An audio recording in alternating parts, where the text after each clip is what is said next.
What the prophet saw thousands of years ago has already begun. The epicenter of this prophecy is not hidden. It's right before our eyes. Its name is Gaza, and it's happening now. But what does this mean for Israel and for you?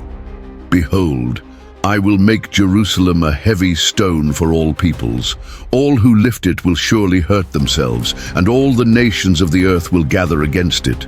Zechariah 12:3. If you want to understand how the scriptures are unfolding in real time, subscribe now and turn on notifications, because the series starting today will change the way you see the world. Gaza is not just a disputed territory. It's a stage that appears repeatedly in biblical history. In the days of the Judges, it was a battleground with Israel. In the days of Samson, it became a symbol of oppression and idolatry. And today, it has returned to the center of the prophetic stage. Israel's Ministry of Health confirmed that hostages were tortured and abused by Hamas. Yet while Israel presents evidence, world leaders and part of the media try to equate victims and aggressors. Woe to those who call evil good and good evil. Isaiah 5:20. What Isaiah saw is already happening, and with each passing day, the moral inversion grows stronger. But this is just the first sign. The second is far more subtle and far more dangerous. Just days after the war began, the entire world pointed the finger at Israel. Reports claimed a hospital had been hit and hundreds were dead. The accusation was immediate, but the truth only emerged days later. The attack was not from Israel. It was a misfired Palestinian rocket, but in that short time, the lie had already circled the globe. Truth was cast to the ground. Daniel 8-12. What Daniel prophesied is alive today. In Gaza, the lie is a weapon, and it's being deployed right now. And don't think this war is only about missiles. It's also a war of narratives, and you need to understand how they are controlled. If this series is opening your eyes, subscribe now so you don't miss the next episode, where we'll expose the next prophetic sign already in motion. In Gaza, journalists are not free. They have three choices: support Hamas, fear Hamas, or be part of Hamas.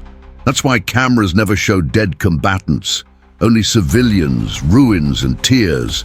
We don't see bustling markets or functioning cities, only the chosen narrative.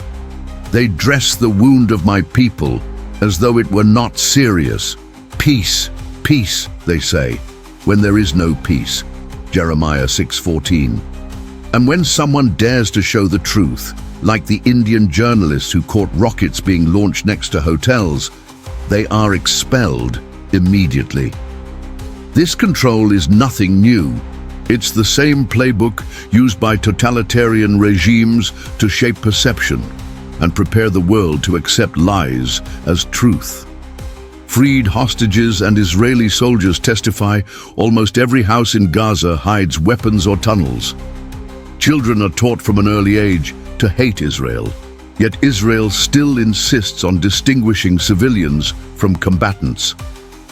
Like Saddam Hussein, Hamas uses hospitals and innocents as shields. He will judge between the nations and will settle disputes for many peoples.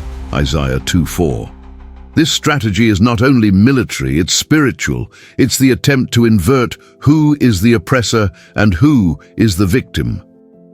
And this brings us to the point where prophecy stops being theory and becomes visible reality. Governments and corporations distance themselves from Israel, but this is not the first time. In 1967, France cut off arms supplies to weaken us. The result?